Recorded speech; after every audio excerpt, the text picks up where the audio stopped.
Chaque effondrement documenté suit la même séquence d'ouverture. Leningrad 1941, Sarajevo 1992, la Nouvelle-Orléans 2005. Les premières maisons à tomber n'ont pas été forcées. Elles ont été ouvertes de l'intérieur, voisins, parents, amis, visages familiers demandant un abri, de la nourriture, de la chaleur, la sécurité. Les portes se sont ouvertes. Le compte à rebours a commencé. Ce n'est pas une opinion, c'est une analyse de schéma. Lorsque les systèmes échouent, la confiance devient la monnaie la plus chère qui existe et la plupart des gens la dépensent aveuglément dans les 48 premières heures. Cette erreur tue plus de survivants que la violence ne le fera jamais. Le monde pour lequel vous avez été formé n'existe plus. Les contrats sociaux ont expiré, la loi a disparu, l'application a disparu et la moralité n'est plus protégée par l'abondance. Votre maison n'est plus un lieu de confort, c'est un système de survie fermé avec une énergie finie, des calories finies, une tolérance finie à l'erreur. Chaque être humain supplémentaire à l'intérieur de ce système augmente la consommation, le bruit, l'exposition, la friction psychologique et la latence de décision. C'est des mathématiques, pas de la cruauté. La croyance la plus dangereuse que vous pouvez apporter à l'effondrement est le vieux réflexe d'hospitalité. L'idée que laisser entrer les gens est intrinsèquement bon, que la gentillesse sera récompensée, que les difficultés partagées créent l'unité. L'histoire ne soutient pas cette croyance. Les environnements d'effondrement récompensent l'encaissé de la retenue, la sélection et le contrôle. Ils punissent la sentimentalité instantanément et sans appel. Vous ne jugez pas le caractère, vous calculez le risque. Vous ne sauvez pas des gens, vous préservez un système. La survie ne consiste pas à avoir raison moralement, elle consiste à être en vie opérationnellement. Une fois que vous avez compris cela, la question change pour toujours. Il ne s'agit plus de savoir qui mérite de l'aide, il s'agit de savoir qui ne peut pas être autorisé à entrer. Et cette liste est plus longue que vous ne le pensez. Le premier survivant que vous ne devez jamais laisser entrer chez vous est l'optimiste dépendant. Cette personne n'arrivera pas brisée ou désespérée, elle arrivera calme, loquace et confiante dans l'idée que nous nous en sortirons ensemble. Elle parle en langage collectif tout en n'apportant rien de mesurable au système. Elle croit que la survie est un processus émotionnel partagé plutôt qu'un processus logistique. Cette croyance est létale. L'optimiste dépendant est un produit de l'infrastructure. Il a été élevé au sein de chaînes d'approvisionnement ininterrompues, de services d'urgence et de secours institutionnels. Sa confiance ne repose pas sur la compétence, la préparation ou l'adaptabilité. Elle repose sur des renflouements historiques. Lorsque la pression monte, il n'agit pas. Il attend. L'attente consomme du temps. Le temps consomme la marge. La marge est la seule chose qui vous maintient en vie. Chez vous, cette personne devient un fardeau invisible. Elle pose des questions au lieu d'exécuter des tâches. Elle exige des assurances avant d'agir. Elle transforme l'incertitude en discussion et la discussion en délai. Des calories sont brûlées à lui expliquer la réalité. L'attention est détournée à gérer ses attentes. L'autorité de décision s'érode à mesure qu'elle pousse au consensus là où la rapidité est requise. Rien de tout cela ne semble dangereux au premier abord. C'est pourquoi ça fonctionne. Observez son langage. Il doit y avoir un moyen. Je suis sûr que ça va se calmer. Ces phrases signalent la dépendance, pas l'espoir. L'espoir sans capacité n'est pas neutre. Il augmente activement les risques en encourageant la sous-réaction dans les environnements d'effondrement. La sous-réaction est fatale. Le moment le plus dommageable survient lorsque les ressources se resserrent. L'optimiste dépendant ne s'adapte pas en contribuant davantage. Il s'adapte en redéfinissant l'équité. Il soutiendra que le rationnement est inutile, que le partage égal maintiendra le moral au beau fixe, que les choses se stabiliseront bientôt. C'est ainsi que les systèmes meurent de faim de l'intérieur. Ils ne sont pas malveillants, ils sont pires, ils sont convaincus d'avoir raison. Principe opérationnel, l'optimisme n'est pas un trait de caractère, c'est une faiblesse à moins qu'il ne soit étayé par la compétence, la production et la discipline. Quiconque ne peut pas fonctionner sans réassurance, structure ou secours n'est pas un survivant. C'est un consommateur arborant une expression calme. Votre foyer ne peut pas soutenir les consommateurs, il doit les exclure.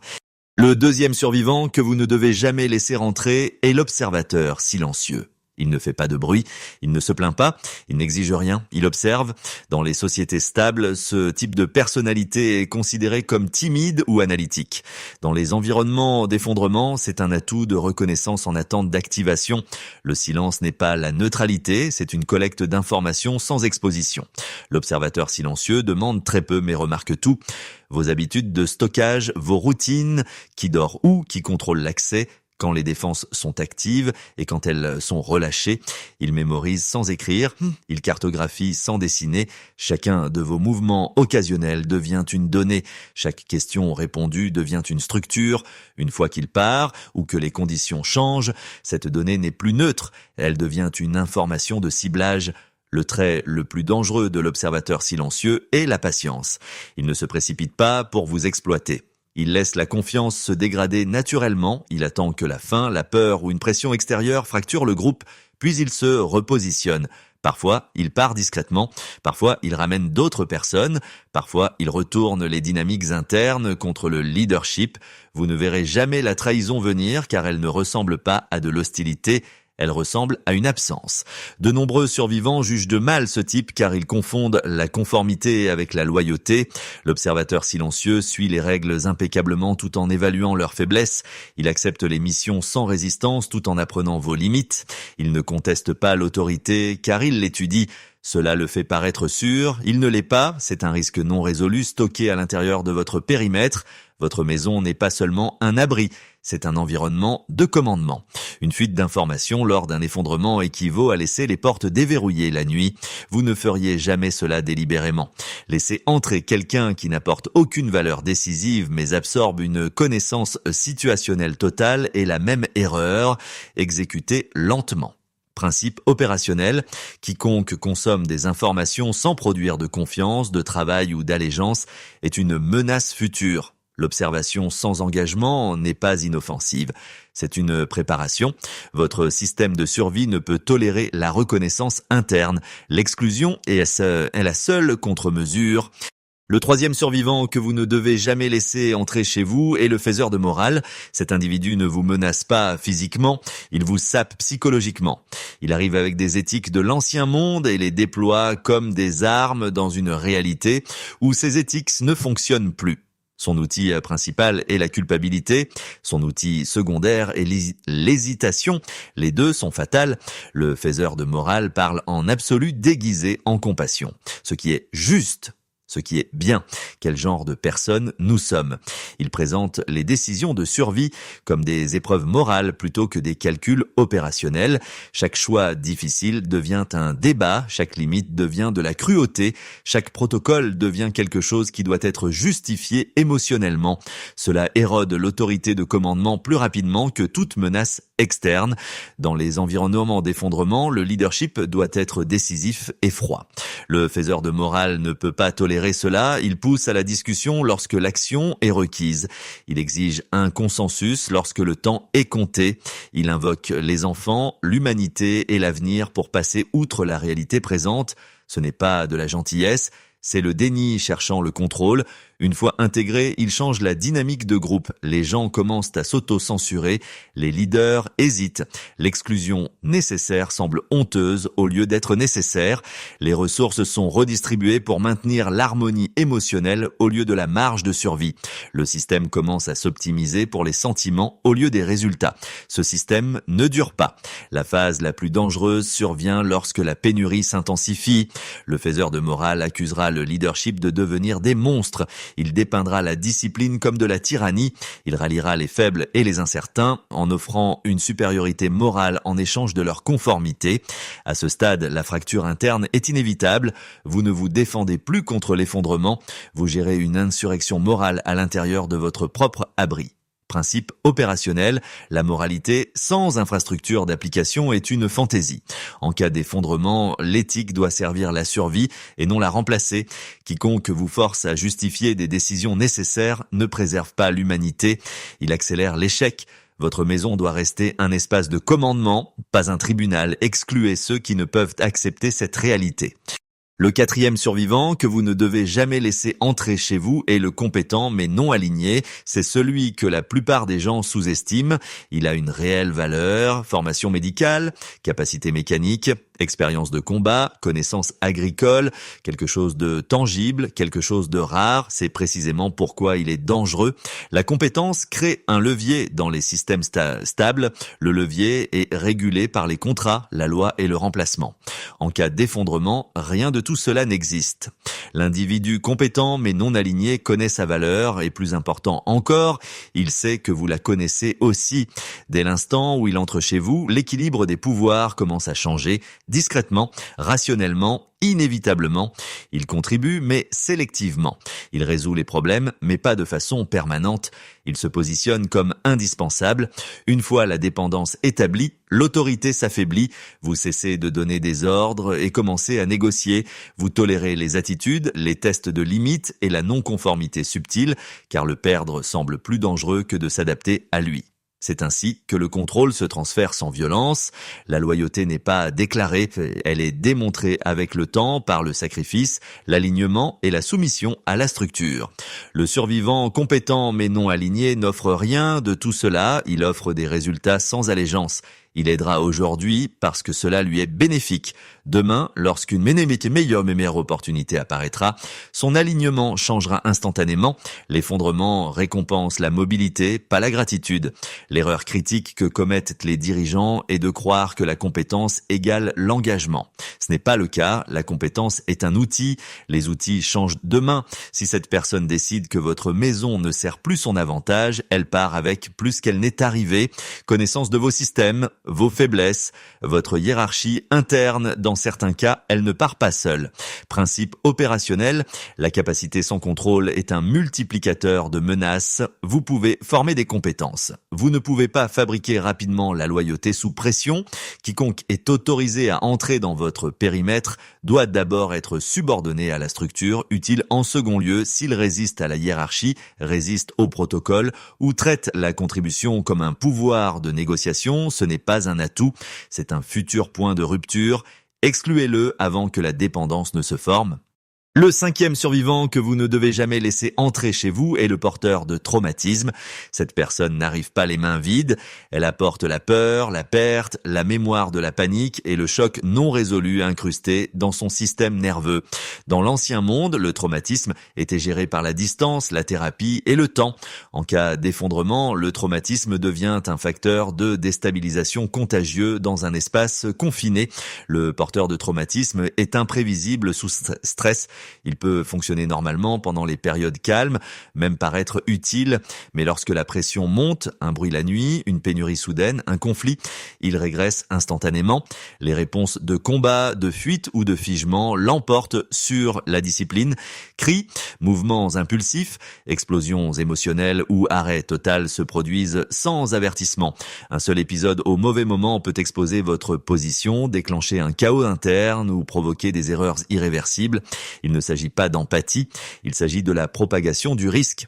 L'instabilité émotionnelle se propage plus vite que la faim. Lorsqu'une personne panique, d'autres commencent à compenser. L'attention se détourne des menaces externes pour se concentrer sur la gestion interne. La qualité du sommeil se dégrade. La confiance dans les décisions s'érode. Le groupe devient réactif au lieu d'être délibéré. L'effondrement punit la réactivité. Beaucoup de leaders commettent l'erreur de croire que la force reviendra avec la sécurité, que le traumatisme guérira une fois que la personne se sentira en sécurité. C'est incorrect. Le traumatisme s'intensifie dans les environnements clos car il n'y a pas de distance psychologique. L'abri devient une cocotte minute. Le passé non résolu du porteur de traumatisme entre en compétition avec les tâches de survie présentes et l'emporte généralement. La phase la plus dangereuse survient lors d'un conflit ou d'une perte. Si une ressource est volée, si quelqu'un est blessé, si les plans échouent, mais le porteur de traumatisme personnalise l'événement. Il attribue le blâme. Il s'emballe. Dans les cas extrêmes, il sabote les protocoles par peur ou agit irrationnellement au nom de ne jamais laisser cela se reproduire. L'intention n'a pas d'importance. Le résultat en a. Principe opérationnel. La stabilité n'est pas facultative. La régulation émotionnelle est aussi critique que les calories et les munitions. Vous ne pouvez pas vous permettre de devenir un soignant pendant l'effondrement.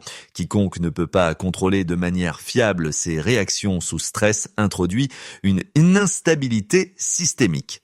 La compassion ne neutralise pas ce risque. L'exclusion le fait. Le 6e survivant que vous ne devez jamais laisser entrer chez vous est le futur traître. Ce n'est pas l'ennemi évident, c'est celui qui est patient, il n'arrive pas hostile, il arrive conforme, il suit les règles, contribue juste assez et ne conteste jamais l'autorité directement. Son danger n'est pas immédiat, il est programmé. Le futur traître opère sur le timing, pas sur l'impulsion. Il comprend qu'une trahison trop précoce échoue, alors il attend, il laisse les routines se normaliser, il laisse la confiance se dégrader naturellement à mesure que la pénurie augmente, il vous permet de révéler les systèmes, les plans de secours, les caches de ressources et les faiblesses internes au fil du temps. Chaque jour qu'il reste à l'intérieur de votre périmètre, sa probabilité de trahison réussie augmente. Cet individu ne pense pas en termes de loyauté, il pense en termes de fenêtre d'opportunité. Si les conditions s'aggravent, il se positionne pour extraire une valeur maximale avec un risque minimal. Parfois, cela signifie partir avec des provisions. Parfois, cela signifie ouvrir l'accès à des étrangers. Parfois, cela signifie un réalignement interne dressant les membres contre le leadership au moment précis où la cohésion est la plus faible. Le trait le plus dangereux du futur traître est la plausibilité. Lorsqu'il agit, cela ne ressemble jamais à de la trahison. Cela ressemble à une nécessité. Il n'y avait pas le choix. C'était le seul moyen. Nous serions tous morts autrement. Ces justifications fracturent la responsabilité et paralysent la réponse.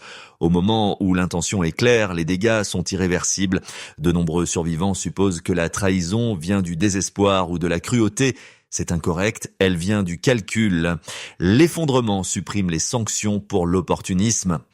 Sans loi, contrat ou système de réputation, la loyauté à long terme devient irrationnelle à moins d'être appliquée structurellement. Le futur traître comprend cela plutôt que la plupart des gens. Principe opérationnel, la confiance sans conséquence exécutoire est temporaire. Quiconque dont la stratégie de survie repose sur une allégeance optionnelle finira par se choisir plutôt que le groupe. Ce n'est pas un échec moral, c'est un comportement rationnel dans un système défaillant. Votre défense n'est pas la vigilance, c'est l'exclusion. Ne permettez pas aux menaces différées d'entrer dans vos murs. À présent, le schéma devrait être évident. L'effondrement ne vous détruit pas par invasion, il vous dissout par admission. Chaque archétype que vous venez d'examiner partage un trait définitoire. Il transforme votre labri d'un système contrôlé en une variable ouverte. Une fois que cela se produit, la survie devient une négociation, la négociation devient un délai et le délai devient la mort. La dernière erreur que la plupart des survivants commettent est de croire que le danger s'annonce. Il ne le fait pas, il s'intègre, il s'adapte, il attend. Les maisons qui s'effondrent après le cataclysme ne tombent pas bruyamment. Elles se dégradent silencieusement par des frontières compromises, une autorité diluée, des fuites émotionnelles et une confiance mal placée. Au moment où la violence apparaît, le système a déjà échoué. Votre maison n'est pas un refuge, c'est une forteresse avec un budget de survie. Chaque personne à l'intérieur doit justifier son existence par la stabilité, la production et l'alignement. Tout le reste est une pensée romantique héritée d'un monde qui n'existe plus. Dès l'instant où vous hésitez à exclure parce que cela vous semble inconfortable, vous avez déjà perdu le contrôle du système. Voici la doctrine opérationnelle finale, l'admission est irréversible. Une fois que quelqu'un est à l'intérieur, le coût de son retrait est exponentiellement plus élevé que celui du refus. L'inconfort émotionnel à la porte est temporaire, le compromis structurel à l'intérieur est permanent. La survie exige que vous absorbiez l'inconfort tôt pour éviter une catastrophe plus tard. Vous n'êtes pas responsable de sauver les autres, vous êtes responsable du maintien d'un système qui vous maintient en vie. Le monde après l'effondrement ne récompense pas la gentillesse, il récompense la discipline, la clarté et l'exclusion exécutée sans excuse. Ceux qui survivent là ne sont pas les plus moraux, ils sont les plus sélectifs. N'oubliez pas cela lorsque l'on frappera à la porte. Le coup n'est jamais juste une demande, c'est un test pour savoir si vous comprenez le nouveau monde ou si vous obéissez encore aux règles de l'ancien.